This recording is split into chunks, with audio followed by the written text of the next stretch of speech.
India के एक बहुत ही अनॉइंटेड प्रॉफिट साधु सुंदर सेल्वराज ने ये भविष्यवाणी की है कि एक और वायरस, एक और महामारी जो कोरोना वायरस से भी भयंकर होगी, इस दुनिया को हिला के रखने वाली है। उस महामारी के सामने कोरोना वायरस एक छोटा सा बच्चा दिखेगा। जिस तरह एक हॉर्नेट मक्खी के डंक मारने पर शरीर पर फोड़े हो जाते हैं, जलन होती है, उसी तरह जब ये महामारी आएगी तो लोगों के पूरे शरीर पर, खासकर मुंह और छाती पर फोड़े होंगे और पूरे शरीर में जलन और गर्मी होगी और शरीर का तापमान 100 डिग्री फ़ारेनहाइट से भी बढ़ जाएगा। प्रॉफिट ने बताया कि डॉक्टर्स और साइंटिस्ट इसकी कोई वैक्सीन, कोई दवा बना नहीं पाएंगे और इस वायरस से भारी गिनती में लोग मरेंगे। साधु जी ने कहा कि सरकारों ने बहुत अच्छा काम किया और अपने अपने देश में लॉकडाउन किए, पर जब ये अगला वायरस आएगा तो कोई प्रयास सफल ना होगा। 2020-2021 में बहुत बुरा समय आने वाला है। जो परमेश्वर की आज्ञाओं को मानते हैं और जो लोग जीवित परमेश्वर से डरते हैं, वही इस महामारी से बच पाएंगे। तो जो भविष्यवाणियां एक साधु का पहरावा पहने हुए प्रॉफिट ने की हैं, क्या हमें इसे गंभीरता से लेना चाहिए? मैं आपको बताना चाहता हूं कि प्रॉफिट साधु सुंदर सेल्वराज एक बहुत ही अनॉइंटेड प्रॉफिट हैं, जिन्होंने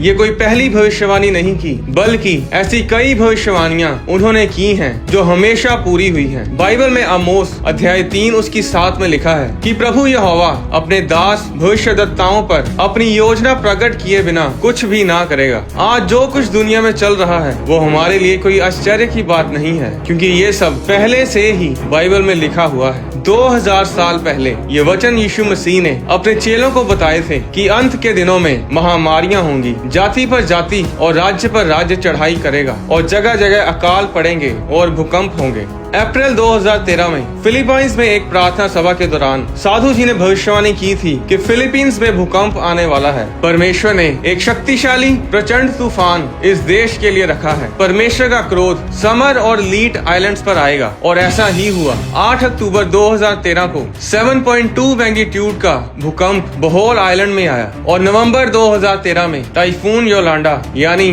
तूफान योलांडा ने फिलीपींस में हाहाकार मचा दिया। 11 करोड़ से भी ज्यादा लोग इसकी चपेट में आए और हजारों लोग बेघर हो गए। जब ये भविष्यवाणी की गई थी तब किसी न्यूज चैनल ने, किसी मीडिया वाले ने इस पर ध्यान नहीं दिया, पर जब भविष्यवाणी पूरी हुई तब मीडिया ने इस भविष्यवाणी को न्यूज पर दिखाना शुरू किया। पूरे फिलीपींस, सिंगापुर, चाइना, जापान और दुनिया भर के टीवी चैनल्स पर यही खबर चल रही थी कि एक इंडियन प्रॉफिट ने इस भयंकर तूफान के बारे पहले से ही भविष्यवाणी की थी। इस न्यूज को आप गूगल पर सर्च करके देख सकते हैं। 24 सितंबर 2010 को साधु जी ने एक और भविष्यवाणी की थी कि मैंने एक शक्तिशाली स्वर्गदूत को पैसिफिक ओशन पर खड़े देखा, जिसके हाथ में एक लंबी तलवार थी और उसके साथ सैकड़ों स्वर्गदूत थे जो एशिया की तरफ मुंह करके खड़े थे। जो 2004 में हुआ था वही फिर से होगा, यानी कि फिर से सुनामी आएगी। परमेश्वर से डरो, परमेश्वर के न्याय का समय आ चुका है। और ऐसा ही हुआ। 11 मार्च 2011 को इतिहास का 5वां बड़ा भूकंप जापान में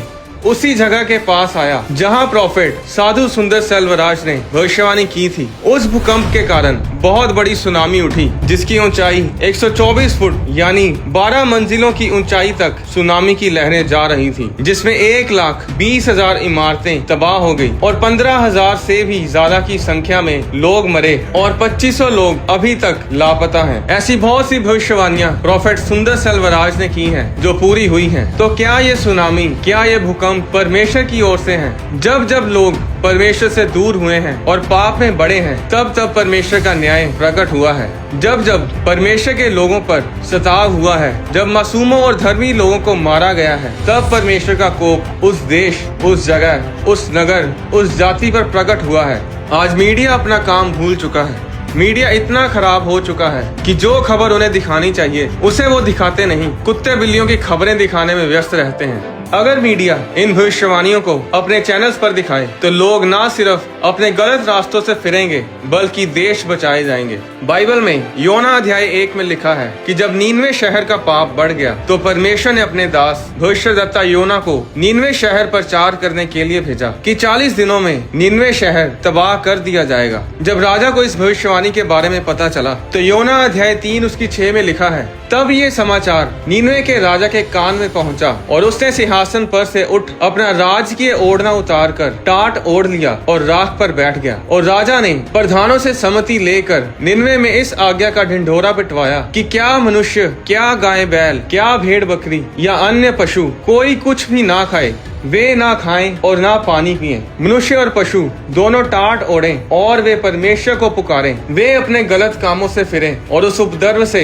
जो वे करते हैं पश्चाताप करें। संभव है परमेश्वर दया करे और अपनी इच्छा बदल दे और उसका भड़का हुआ कोप शांत हो जाए और हम नष्ट होने से बच जाएं। जब परमेश्वर ने उनके कामों को देखा कि वे गलत रास्तों से फिर रहे हैं, तब परमेश्वर ने अपनी इच्छा बदल दी और उसकी जो हानि करने की ठानी थी उसको ना किया। अगर वो राजा उस भविष्यवाणी को गंभीरता से ना लेता और उस भविष्यद्वक्ता पर विश्वास ना करता तो उसने तो खत्म होना ही था, साथ ही वो पूरा नीनवे शहर भी तबाह हो जाना था।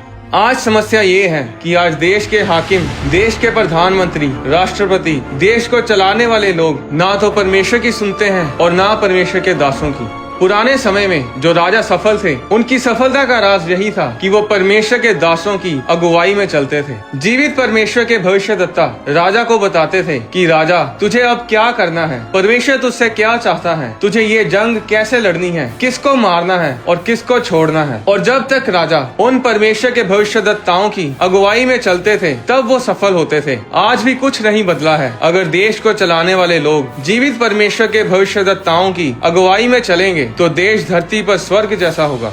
जिस देश को ये पता हो कि क्या होने वाला है, वो हमेशा उस आने वाले संकट के लिए तैयार रहेगा या फिर पश्चाताप करेगा और उस संकट से बच जाएगा। उत्पत्ति अध्याय 41 में लिखा है, सब देशों में अकाल पड़ने लगा परंतु मिस्र देश में अंत था। जब मिस्र का सारा देश भूखों मरने लगा तब प्रजा फिरौन से चिल्ला चिल्ला कर रोटी मांगने लगी और वह सब मिस्रियों से कहा करता था, यूसुफ के पास जाओ और जो कुछ वह तुमसे कहे वही करो। इसलिए जब अकाल सारी पृथ्वी पर फैल गया और मिस्र देश में अकाल का रूप भयंकर हो गया, तब यूसुफ सब भंडारों को खोल खोल के मिस्रियों के हाथ अन्न बेचने लगा। इसलिए सारी पृथ्वी के लोग मिस्र में अन्न मोल लेने के लिए यूसुफ के पास आने लगे, क्योंकि सारी पृथ्वी पर भयंकर अकाल था। अगर फिरौन के पास यूसुफ ना होता, अगर फिरौन यूसुफ की बातों पर विश्वास ना करता, तो ना तो फिरौन बच पाता और ना उसके लोग। आज देश को चलाने वाले लोगों को परमेश्वर के दासों की अगुवाई में चलने की जरूरत है, ताकि जब अकाल आए, जब महामारियां आए, तब देश नीचे की बजाय ऊपर जाए। जो टिड्डियों का आक्रमण महाराष्ट्र, यूपी, पंजाब, राजस्थान और जिसे हमने अन्य राज्यों और देशों में देखा, ये कोई नई चीज नहीं है। हजारों साल पहले ये सब होता रहा है और ये परमेश्वर के न्याय का प्रतीक है। उत्पत्ति अध्याय 10 में जब फिरौन ने परमेश्वर के लोगों को आजाद नहीं किया कि वे अपने परमेश्वर की आराधना करें, तो परमेश्वर ने उस देश में टिड्डियों को भेजा जिन्होंने उस देश की सारी फसल को चट कर दिया। ये सब बाइबल में लिखा हुआ है। जो होने वाला है, जो दिन आने वाले हैं, उन सब के बारे बाइबल में लिखा है। बताओ कोई ऐसी पुस्तक जो हजारों साल पहले लिखी गई हो और जिसमें आने वाले कल के बारे में लिखा हो और उसमें लिखी हर एक बात, हर एक भविष्यवाणी पूरी हो रही हो। बताओ कोई ऐसी पुस्तक जिसमें ये बताया हो कि इस युग का अंत कैसे होगा, मरने के बाद इंसान कहाँ जाता है, उसकी आत्मा कहाँ जाती है, स्वर्ग और नर्क क्या है, कब नई धरती बनाई जाएगी, कब इंसान कभी नहीं मरेगा और कब वो परमेश्वर के साथ हमेशा के लिए राज्य करेगा। ये सब बाइबल में लिखा है।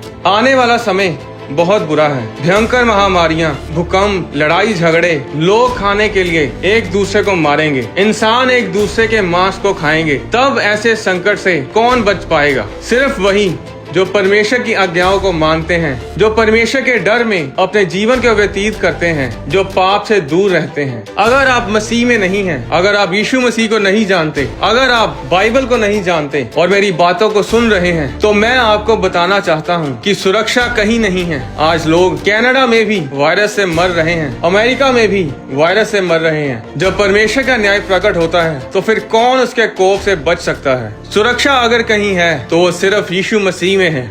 अब ध्यान से सुनिएगा, यीशु मसीह कोई धर्म नहीं, परमेश्वर ने कोई धर्म नहीं बनाया, परमेश्वर ने कोई जात नहीं बनाई, परमेश्वर ने इंसान को बनाया है। आप जिस भी धर्म से हैं, जात से हैं, यीशु मसीह आपके धर्म को नहीं, आपके जीवन को बदलते हैं। बाइबल में लिखा है कि चख के देखो यहोवा कैसा भला है। परमेश्वर आप पर दबाव नहीं डालता कि आप उसके पीछे चलें, पर वो ये गारंटी जरूर लेता है कि अगर आप उसके पीछे चलें तो चाहे आप आग में से गुजरें या फिर पानी में से, ना तो आग आपको जला पाएगी ना पानी आपको डुबा पाएगा। अगर आप यीशु मसीह को अपना उद्धारकर्ता ग्रहण करना चाहते हैं तो ये बहुत ही आसान है। मेरे साथ बोलें, परमेश्वर मैंने पाप किए हैं, मैं अपने पापों से तौबा करता हूँ कि मैं दोबारा पाप नहीं करूँगा। यीशु मसीह आप मेरे दिल में आए, मैं आपको अपना उद्धारकर्ता ग्रहण करता हूँ यीशु मसीह के नाम में, आमीन।